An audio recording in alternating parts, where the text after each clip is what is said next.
guys, welcome back to my channel. My name's Barnetta and you can't see her right now, but Bimo is right over here. So you're either gonna A, see her pop into the frame and be a ghost cat, or B, she will be making some noise and that's just her doing her thing. So let's get right into the video topic today, and that is keepsakes and how you can decide to get rid of them or keep them and what to do with them in the meantime. I have 4 tips, so let's get right into them. Tip number 1 is if you are holding on to a sentimental item for a relative or friend, it's time to ask them if you can give it back to them. A lot of times as we go through the decluttering process, we will find old items that were once gifted to us because they were a family heirloom or something that was once important to someone else.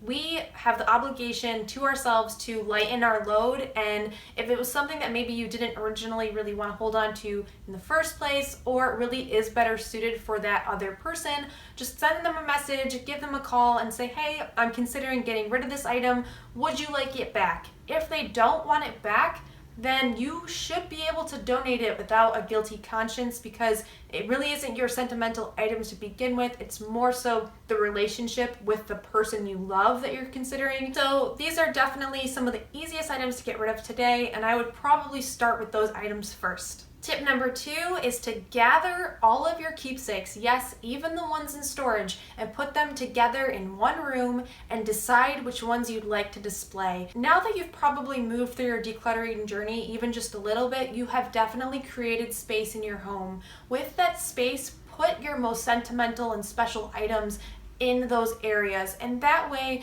they'll see the light of day again. They won't be in a box forgotten, and this just speaks back to the nature of sentimental items. If you really do love them that much, they shouldn't be hidden away in a storage unit or a box. They should really be on display at your home to be appreciated every day.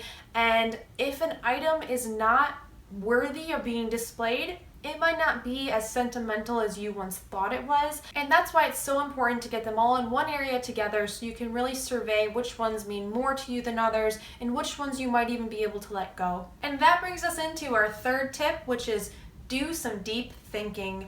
Now that you have the items you're going to display, you still have others that you have to consider what you'll do with. Yes, some of them may go back into storage because you cannot let go of them yet.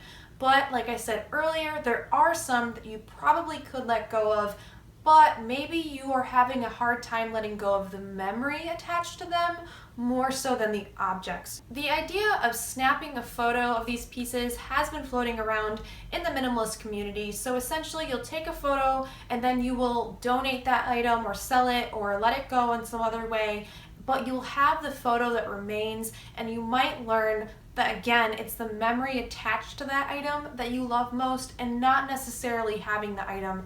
You most likely will be able to recall all of those wonderful memories, and you'll be living much lighter. And now we're into my 4th and final tip, which is to create a catalog of all of those keepsakes that you could not give back to a friend or family member, display, or donate. And my footer note for this tip is to never put numbers on the list. I know some minimalists do enjoy counting their items. I personally do not, because I believe it creates this huge expectation of ourselves to have only a certain amount of items, and this is not about counting your possessions or being that fixed into a box. In my personal opinion, as soon as you begin counting your things have a hold on you. And what you'll do with that list is keep it close, keep it somewhere you can review daily so you do not forget about the items you have in storage. You'll work through those earlier tips to see if it's maybe time to again give it back to someone, display it, or take a photo and let it go. This is definitely going to be a growing process. For me personally, I have found a lot of items I thought were keepsakes turned into items I could eventually let go.